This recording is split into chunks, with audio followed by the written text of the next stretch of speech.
High in the desolate Alps of La Salette, France, on September 19, 1846, a radiant light broke through the afternoon haze above the village of Cour. Two young shepherds, Mélanie Calvat, 15 years old, and Maximin Giraud, 11, stood frozen as a globe of brilliance unfolded before them in a ravine at Mount sous les Besses.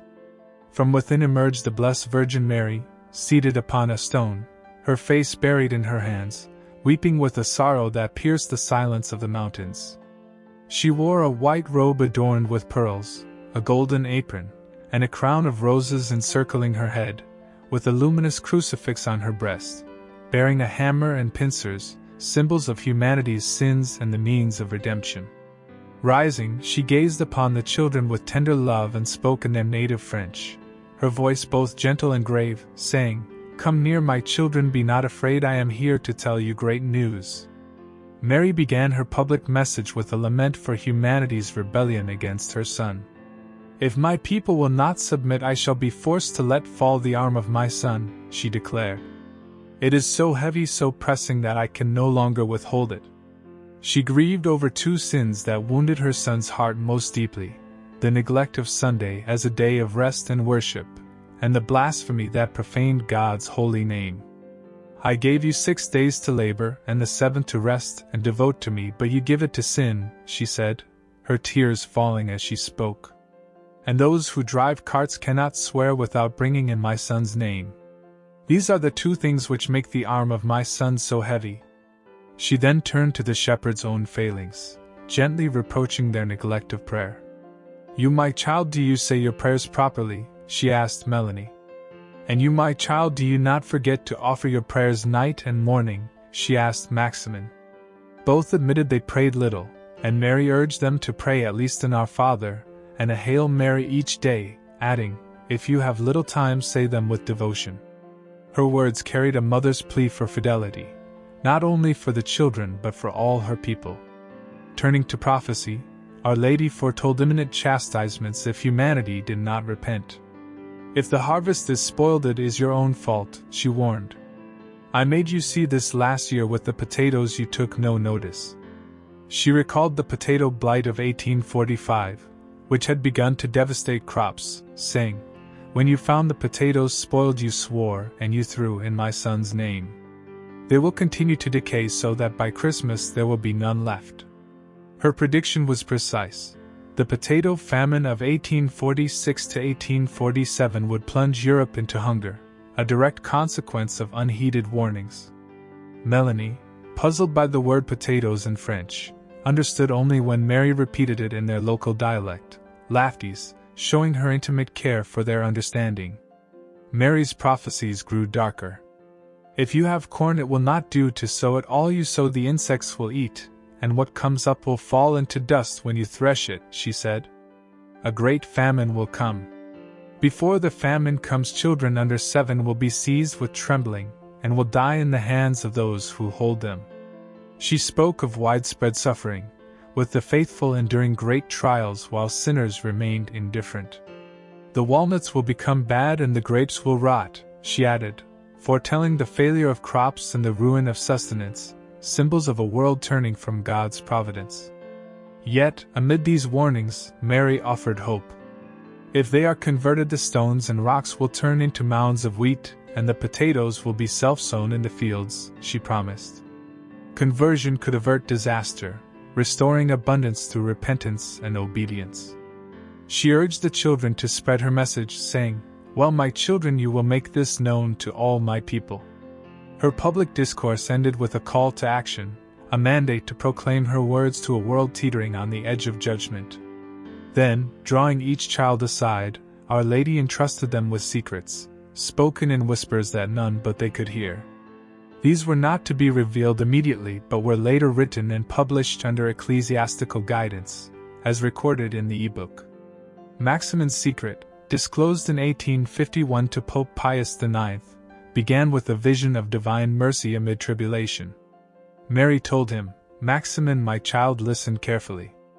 If my people persist in their evil ways, what I am about to tell you will happen sooner. If they change a little, it will be delayed." She spoke of a great sign in the heavens, a star announcing peace, but only after wars and calamities. France, Italy, Spain, and England will be at war. Blood will flow in the streets. Frenchmen will fight Frenchmen. Italian will fight Italian, she said. Then will come a peace, but it will not last long. She revealed that God's mercy would triumph, granting humanity 25 years of peace if they repented. No king will reign then, but men will govern themselves, she said, describing a time of simplicity before the rise of evil. After this, things will grow worse, she warned, foretelling the birth of the Antichrist around 2,000 years after her son's birth. He will be born of a false nun, a pretended virgin, and his father will be a bishop, she said. The Antichrist's reign would bring false miracles, shaking the faith of many, and only those signed with the cross would resist. Evil books will abound, and the spirits of darkness will spread error, she cautioned, yet promised that God's faithful would be protected. I shall call my apostles my true followers to lead my people to my Son, she said, heralding a final victory when Christ would return to cast Satan into hell. Mélanie's secret, revealed in 1879 with the approval of Bishop Zola of Lecce, was longer and more apocalyptic, a somber litany of divine justice. Mary began, Mélanie, what I am about to tell you now will not always be a secret. You may make it public in 1858. She lamented the corruption of the church, saying, the priests, ministers of my Son, by their wicked lives, their irreverence, and their impiety in the celebration of the holy mysteries have become cesspools of impurity.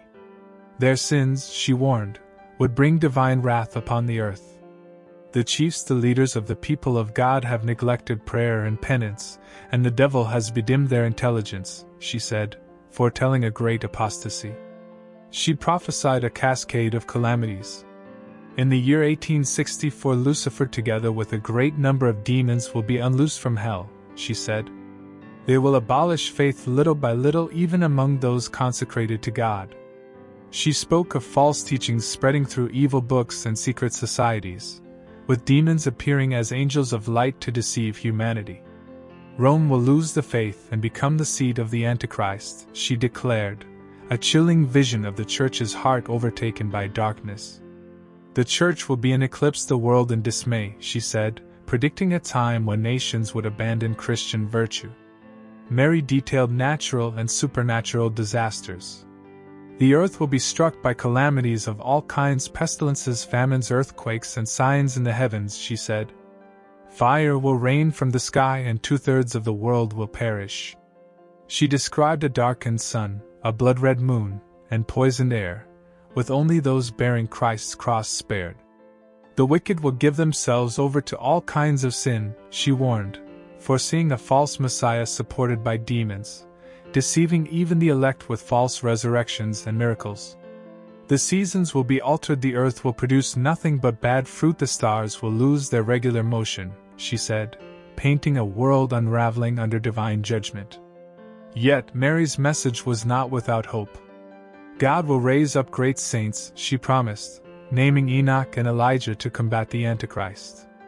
They will preach with the power of God, and many will be converted.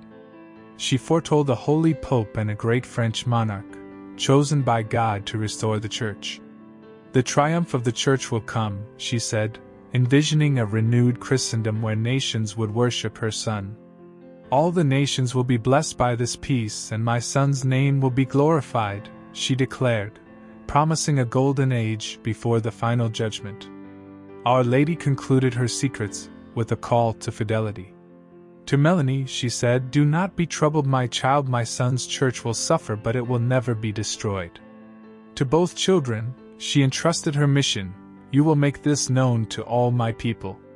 Rising from the ravine, her feet touching only the tips of the grass, she gazed heavenward, her form ascending until it vanished in a blaze of light. Her words, warnings of judgment, prophecies of tribulation, and promises of restoration, remained etched in the hearts of Mélanie and Maximin, a divine summons to a world straying from its Creator.